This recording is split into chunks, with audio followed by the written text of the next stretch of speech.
আমি বিতুনের বই যাচ্ছি, মাঠে অনেক কাজ আছে, আমি বাড়ি আসতে পারবো না, তুমি খাবার নিয়ে। আমি তো বাচ্চা পাইনি, একটু দেরি হবে। তাহলে রাতের পান্তা বাসি ভাত আছে, তাই নিয়ে যেও। আচ্ছা ঠিক আছে।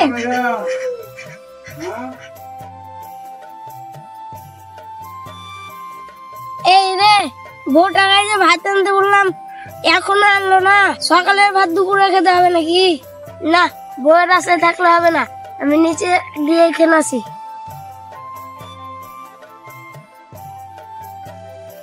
ও মা, দুটো ভিক্ষা দাও গো। আচ্ছা দিচ্ছি, ভিতরে এসে। বাহ, ভালো তো, মেয়েটা ভিতরে রাখছে। বসেন বসেন।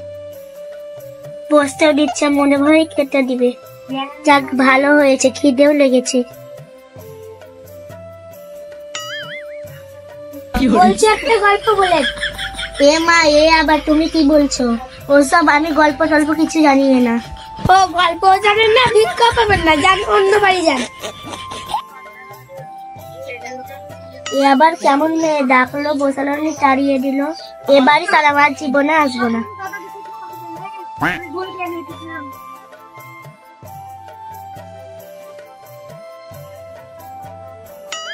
এ ফকির ভাই, তুমি এইদিকে কোথায় যাচ্ছ? কেন, ভিক্ষা করতে যাবো? এই বাড়ি যেও না, মেয়েটা ভালো না, ভিক্ষা দিবে না। কেন গো?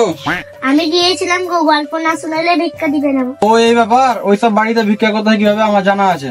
ও তাই নাকি? ওই বাড়িতে তুমি কেমন করে ভিক্ষা আনছো তাই দেখছি। দেখো, এখানে বসলাম। ও তুমি শুধু বসে বসে দেখো আমি কিভাবে ভিক্ষা করে আদায় করে আনছি। ও মা, দুটো ভিক্ষা দাও গো। ও ফকির চাচা, এসব ভিতরে আসেন। লেন লেন, বসেন বসেন। বাবা, খাতির কত। ফকির চাচা, এবার একটা গল্প বলেন। কেন গো মা, ভিক্ষা দেখো তো, আগে একটা গল্প বলেন, তারপর। গল্প শুনে কি করবি মা? গল্প তো সব মিথ্যে কথাই ভরা। না, আমি ওই শুনবো, আপনি বলেন। আলু পেঁয়াজ কাঁচা লঙ্কা লিবেন গো। আলু পেঁয়াজ কাঁচা লঙ্কা লিবেন গো। আলু পেঁয়াজ কাঁচা লঙ্কা লিবেন গো। আমি ওই শুনবো, আপনি ওই বলেন। কাঁচা লঙ্কা লিবেন গো। ফকির চাচা, আপনি একটু পারেন, আমি দুপুরের জন্য রান্না করার জন্য পেঁয়াজ আর আলু কেটে আনি। ও মা, ভিক্ষা করে আসে, তাও গল্প শুনবো, তারপরে দেবো। আলু পেঁয়াজ কাঁচা লঙ্কা লিবেন গো। থামেন না, থামেন।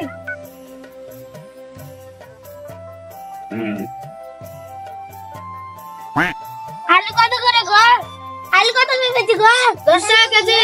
8 টাকা কেজি হবে না? না না ভাবি, 8 টাকা কেজি নয়, 2 টাকা কেজি হবে। তাহলে 1 কেজি দেন।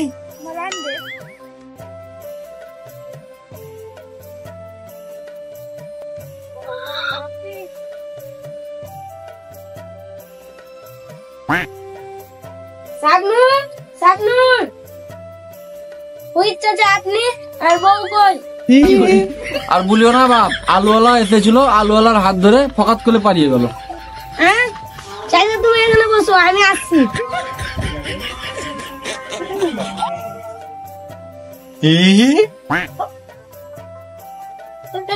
আমার কি স্বামী এলো, কোথায় গেল? আমি আর কি বলবো মা, একটা পাশের বাড়ির মেয়ে এলো, মেয়েটার সাথে হাত ধরে পালিয়ে গেল। আমার সাথে ওই পচা মুখের সাথে পালিয়ে গেল, আজ আর খবর আছে।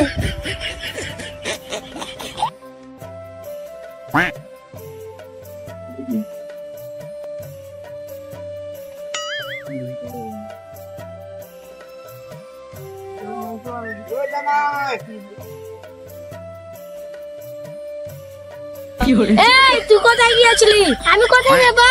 তুমি আগে বলো, কোথায় চেয়েছিলা? তুই কোথায় গেছিলি তাই বল। আমার মুখের উপরে কথা, এই ডালে।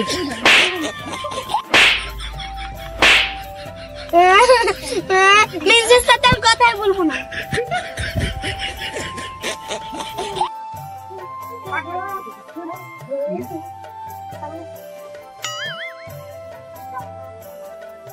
এবারটা কি হচ্ছে কিছুই তো বুঝতে পারছি না।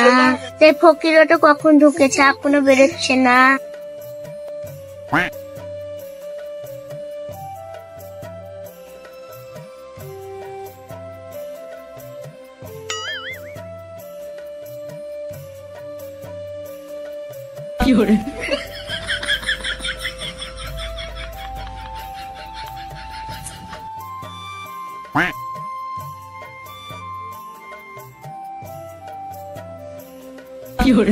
বুবু তো এখানে মন খারাপ করে বসে আছে, ভাইও তো এখানে মন খারাপ করে বসে আছে, ও কিচ্ছা চাও বসে আছে চুপ করে।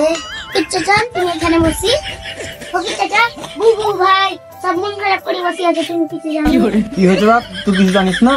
তোর বোনের সকালে বাচ্চা হতে গিয়ে বাচ্চা মারা গেছে। হ্যাঁ তাই নাকি? আমি এক্ষুনি মাকে গিয়ে বলবো।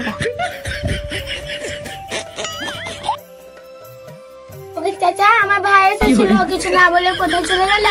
তুই জানিস না মা, তোর মা মারা গেছে? হ্যাঁ ওগো আমার মা মারা গেছে। শাশুড়ি মা মরে গেছে, যাই দেখি কি করে বলছে। তো গল্পটা মনে হয় জমে গেছে।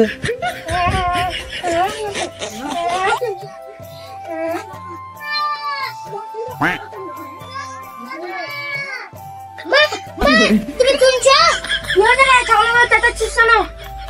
বুবু সকালে ছেলে মারা গেছে। তুই কি বলছিস রে? তাড়াতাড়ি চল।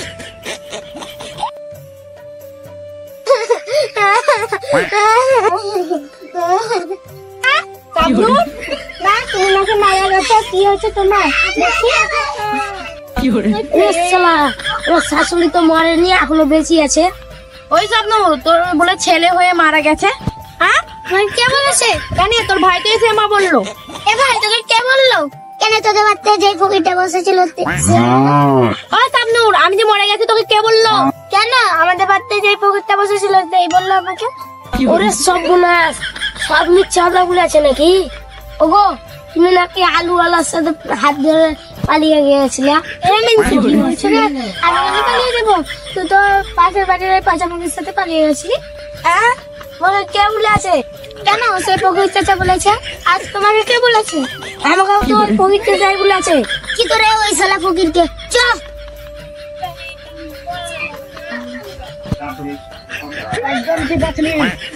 বাড়িতে ঢুকছে, বেরোচ্ছে, কে জানে কি হচ্ছে।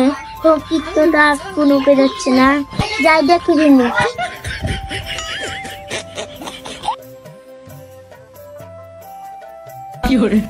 ফকির চাচা বল মা। আপনি যে বললেন আমার মা মারা গেছে, এই তো আমার মা। নিজে বললেন আমার তামিন পচামুখের সাথে পালিয়ে গেছে। আবার আমার স্বামীকে আপনি বলেছিলেন যে আমি আলুর সাথে পালিয়ে গেছি। আর ভাইকে বলেছিলেন যে আমার বাচ্চা মারা গেছে। আরে মা, তুই যে বলছিলিস গল্প শুনবো, সেই জন্য তোদের তোদের সঙ্গে একটা গল্প বাস্তব করে দিলাম। দে মা, দে আমার ভিক্ষা দে। আলাই হ্যাঁ।